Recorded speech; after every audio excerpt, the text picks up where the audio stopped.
before the situation escalates. Let's be clear about what's unfolding. An auditor standing on public land outside a U.S. operated base on UK soil. Armed security. Prior police interaction. And now a request to confront a specific sergeant over an alleged breach of oath. This isn't just someone filming fences. This is about jurisdiction, proportionality, and accountability. The big question is simple. When someone exercises a lawful right in public, how far can authorities go before they cross the line? Stay with this, because what happens next highlights the fine line between security enforcement and overreach. Yes guys, PTTP here again with you. Like I said earlier, or in the last video, depending on how I make this, RAF Alconbury was only about 8 miles down the road. So here I am. This is where I have come to.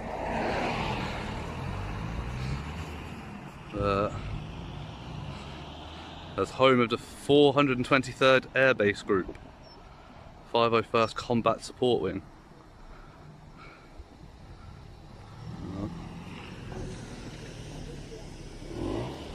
Wait for these vehicles to pass.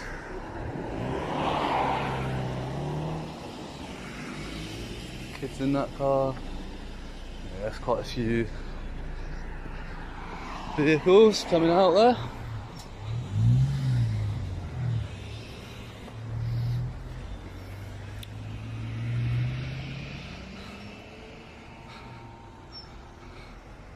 So this one's better signposted. Authorised access only. Tobacco use prohibited, apart from in designated areas. And they've got their no drone zone sign up. That's pretty cool.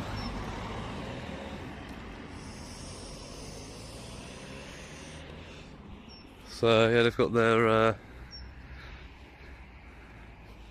security point all the way down there. I'm gonna check for cars swinging in behind me while I'm doing this. I'm sorry if it's a bit shaky.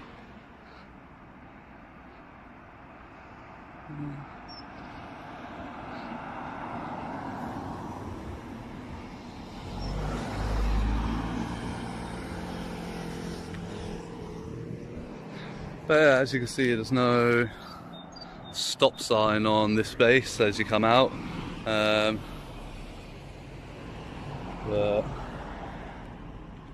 So that guy was in camos, the red car, as he drove past. He slowed down at a good gander, so I expect he'll be back out. Ooh, nice Chrysler, very American car, that one. Classic 2.4 litre, beautiful. Not the prettiest cars in the world, that model. Here's where tension begins to rise. The auditor has positioned himself deliberately outside the fence line, a critical legal boundary. In the UK, filming from public land is lawful unless specific statutory powers are engaged, such as terrorism legislation under reasonable suspicion. That suspicion must be articulable, not speculative. Notice the calm documentation of signage and vehicle movement. That's strategic. It establishes context and shows transparency. When someone films openly and narrates their presence, it becomes much harder to argue covert intent. So the real question becomes, is this response based on evidence or optics? Saw him at the last one, in exactly the same car. And I think that's his site just up there, Steve's used car lot up there.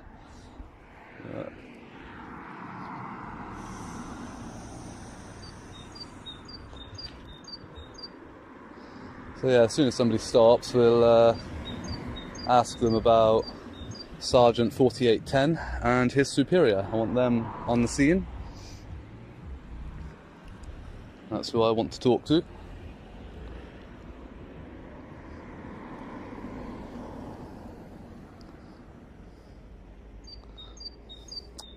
But considering I've already spoken to the sergeant, it may well be a case of they don't come out because I'm outside the fence. We'll have to wait and see.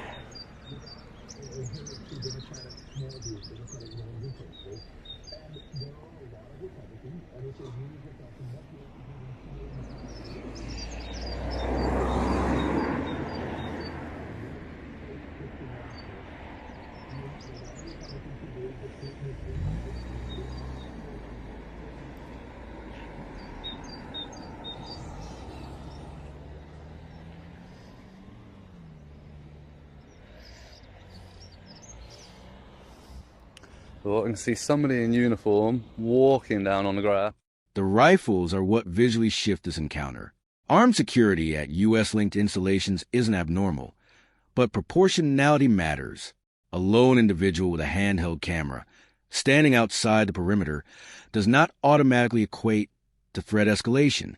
In UK law, response must be reasonable and necessary. That's the benchmark. When viewers see rifles deployed near a public roadway, perception becomes part of the story.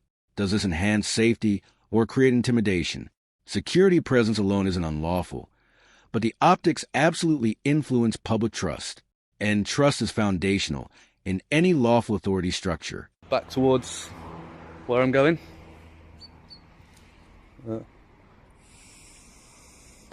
Oh, wow. Come out with a rifle. Woo! So we've got 3 down there, rifle up at the top. Wow. Bit excessive.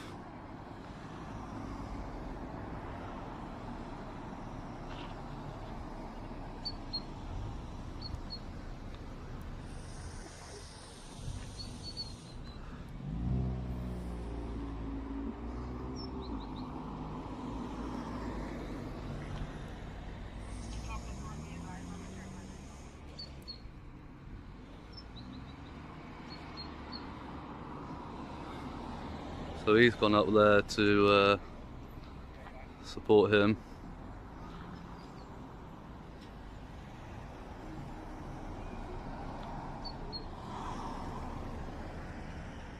How's it going, sir? Not bad, thank you. Yourself? Not too bad. How's it going? Not bad, not bad. Can you identify, please? Sergeant Davis with Security Forces. Sergeant Davis, yes, thank you. And yourself? Senior Airman Ross with Security Forces as well. Sorry, Senior? Senior Airman Ross. Oh, Seaman Ross, thank you. Yes, can you please get me Sergeant 4810 of the Ministry of Defence Police and his superior officer, please? I'm sorry, who?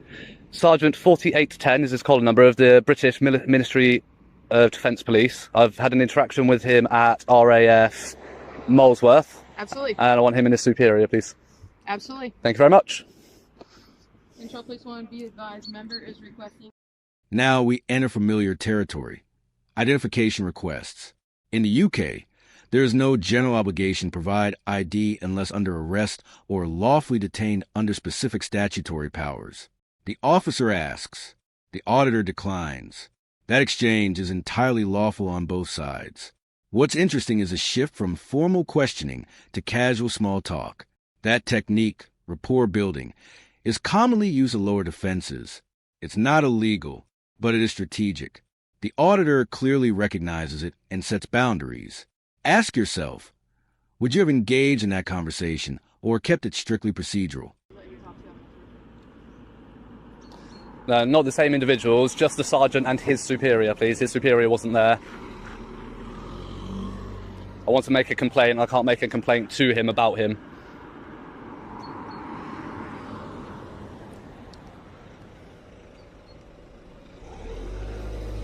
Rifle's a bit excessive, isn't it? The rifleman's a bit excessive for a man with a camera. Do you have any identification on you? Why would I need that? Just asking, sir. Well, whether I do or not is my business.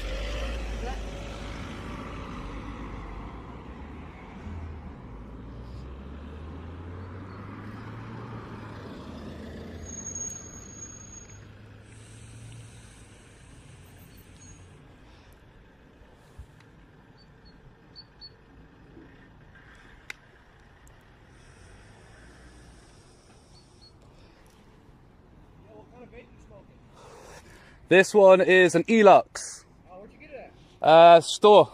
There's loads of them around, all sorts of stores. Yeah, they do them everywhere. You got it out of Huntington or? Pardon? You get it out of Huntington? No. No? Down in London? No. I know what you're doing, dig and find out where I've been. Nice try. Like I said, standard vape, any vape shop will do them. These were on offer, I think 4 for 18 quid. Yeah, that's not bad, yeah. Probably cheaper in the commissary. I'm videoing for evidence at the moment. For evidence? Yeah. For evidence for what? Like I said, I'm making a complaint, so I'm taking videographic evidence of it. Did they do something wrong to you, or? Yes, so obviously in the US, obviously your officers take an oath into office, but they do the same thing here. Yes, sir. And Sergeant broke his oath. He oaths to act impartially and fair. And before he left, I asked him if he has the same powers as the normal PC, and he stated that he does. I said, okay, I need to make a report. He said, yeah, give me 2 seconds, got in his vehicle and drove off. That's not acting within his oath.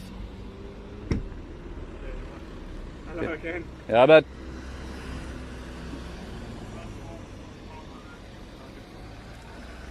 How we doing? Yeah, not bad. Are you his superior officer? Sorry? Are you a sergeant superior officer? No. No? Okay, cool. Is that the sergeant? Yeah, he's Okay. Can you call for his superior officer, please? Yeah. Thank you. I'll get into. Thank you.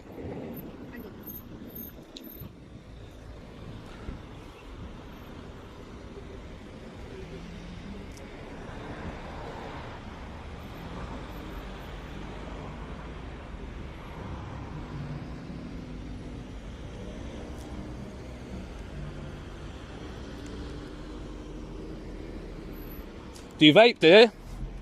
A little bit here and there. A little bit here and there, yeah. When the auditor brings up the oath, the encounter changes tone. An oath isn't symbolic. It's foundational to policing authority. Officers swear to act with fairness and impartiality. If an individual believes that oath has been breached, the complaint process must be accessible and transparent. The auditor's insistence on speaking to a superior is not unlawful. It's procedural escalation. The key issue here isn't attitude. It's accountability structure. When complaints are redirected or minimized, public confidence erodes. So the broader question becomes, how easy should it be to file a complaint in person? Smoking, still not good for you, but better than smoking. Yeah. That's right. Well, these are obviously still under research, but better than cigarettes as far as we know. Oh, can't hear you very well. There's traffic. Hang on. Oh. You heard about that water vapor stuff they were saying that goes on people's lungs and stuff when they've been vaping? Yeah, you get like a bubble lung or something like that. Yeah. Yeah, I watched some videos on it the other day and I was like, I don't know about all that. Yeah, it's exactly like it's not ideal, but I think it's probably still better than lung cancer. Yeah. Yeah, What do no. you think about hookah? You ever done hookah? Yeah, I've done hookah. They've got a club nearby where I live, and they do shisha, same sort of thing. And yeah. Just smoke it right out of the pipe too? Yeah. But See, I like hookah, but I feel like it's more of like a group setting. yeah, 100%. Yeah, a couple of casual beers. Okay, yeah, it's nice. But Going up from there. yeah.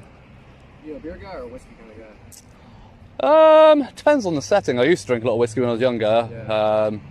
It was cheaper and more efficient, you know. That shit can add up. Yeah. Yeah, I don't know if you ever been up to the Scotland like whiskey tour thing? I haven't. No, I'd love to, but yeah. Highly recommend. You've been up there, have you? Yeah. Mm. Nice place. Yeah, I would love to.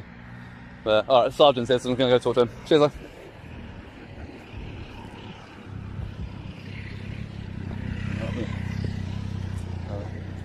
How you doing, sir? Not bad. Is your superior officer on the way?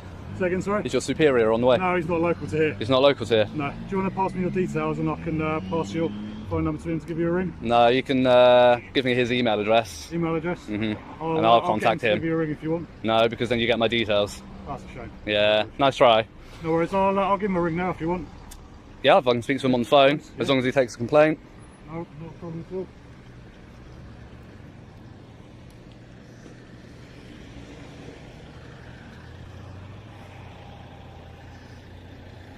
Love fishing for details. First thing he said after hello earlier, where you from? Where you been? Love fishing. It's Just making conversation, you say. well, Yeah, it's right. police officers, and that's what we do. Yeah, but don't lie about it. Don't say you're just making conversation when you're not. You know, you're obviously fishing. It's not subtle. You know, we're not stupid. But that's what police officers do too. That's our job, isn't it? Better thing to do is be straight up about it. Make sure people know that they don't have to answer your questions. If they don't want to, as you did, as I said, I don't want to have a conversation. You did leave me alone. I'll give you that. And sure, I have no gripe against you because you haven't done anything wrong. It's him that drove away. Where do your videos go? All over. What, YouTube? Sometimes. Depends what the content's like. I imagine it'd be pretty boring with me, wouldn't it? Coming every time. Oh, I don't know. I don't think I've actually had the same officer twice yet. No? No.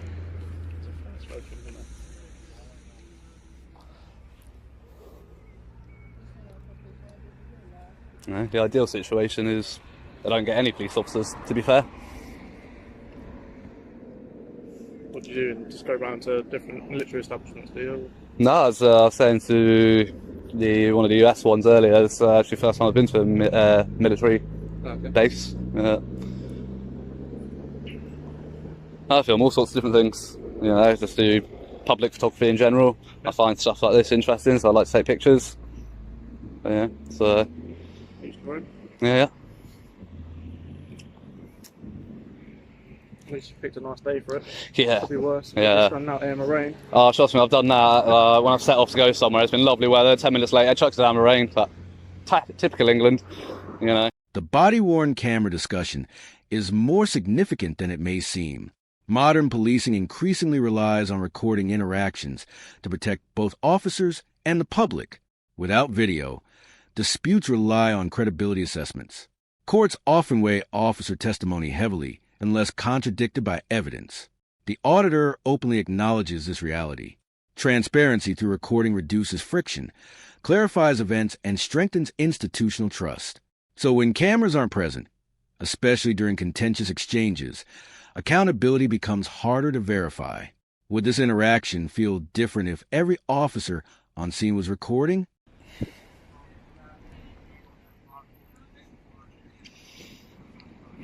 You don't carry body cams? No? How come?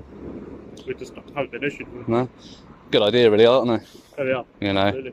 just get on to your superiors for it, because for as much for your protection and your evidence purposes as well, you know, otherwise, that's why I video, otherwise it comes down to he said, she said, you know, especially if officers aren't wearing body cams and I don't have a camera, you know, courts are gonna, if it ever gets that far, courts are gonna believe you over me unless there's video evidence. Yeah. You know what I mean?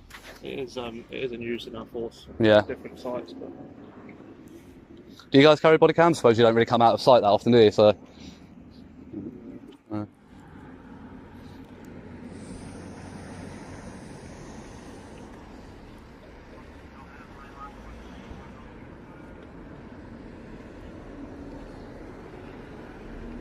So is there like a chief constable, chief sergeant or something for Ministry of Defence police around here? Yeah, not around here. No? Because it's obviously a nationwide force. Okay, so it's not, so the Ministry of Defence is a nationwide force, it's not into areas. Yeah. Cool, good to know. So, yeah, our superiors could be anywhere from Yorkshire to... Yeah, that's fine. I'll be able to find it online. I just didn't know if it was segregated or not. I said never been. I think he's getting his superior on the phone. Too. Yeah, grand.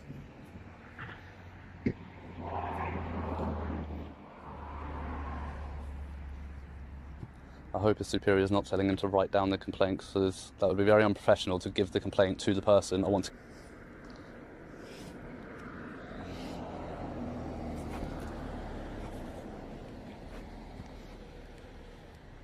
I'm assuming you take the same oath into office as any other officer? Sorry, sir? I'm assuming you take the same oath into office as any other officer? Yeah. Do you remember your oath? I remember doing it. Do you remember what it is? Do you remember the key points of it at least? Yeah. Yeah? Not word for word, not verbatim. No, not verbatim, but if you can give me the gist, I'll be impressed. Very embarrassing if you don't, considering it's your oath. You know? You swear it to the crown.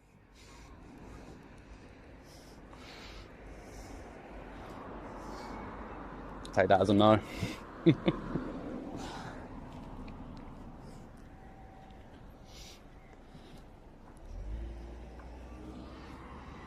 Does your vehicle have a dash cam? I don't know. It doesn't. No.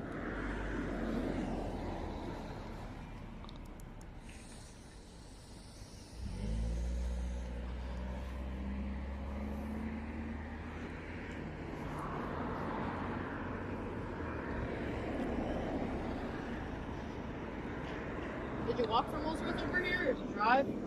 I got dropped in by a drone.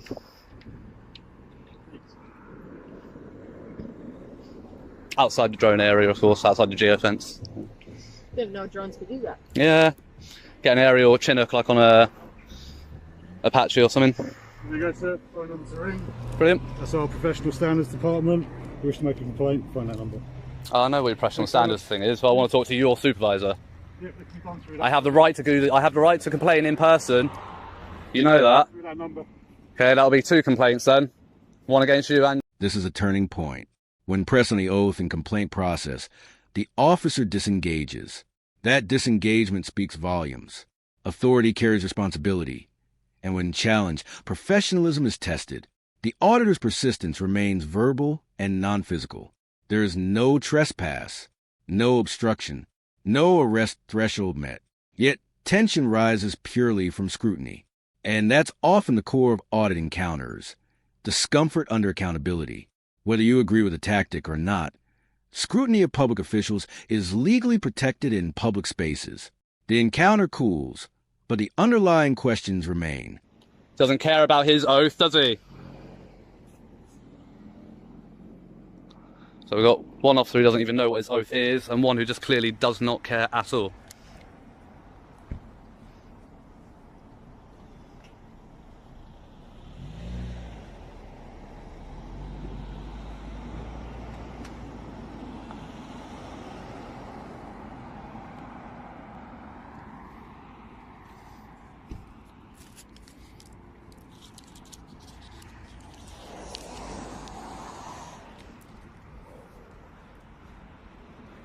Appreciate you being so cordial with me. Don't really appreciate the rifle, but that's a UK thing, I think.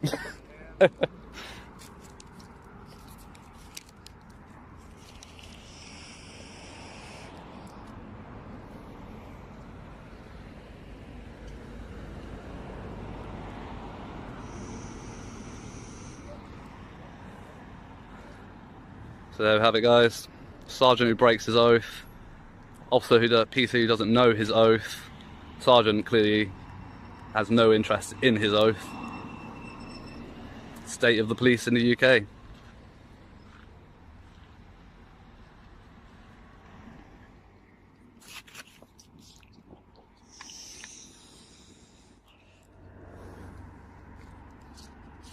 Yeah, I was going to hang around till I leave. Yes, sir. Fair enough. It's not going to be long. I haven't got that much battery left, to be fair.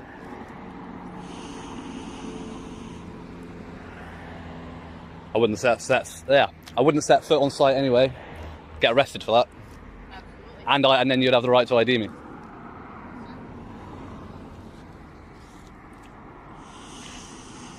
You ever watch the First Amendment audits and stuff they do in America? Sir.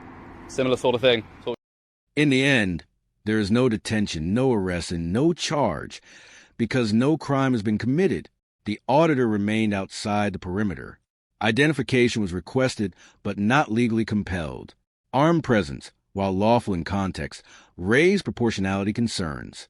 The complaint process appears redirected rather than facilitated in person, which may become the subject of formal review.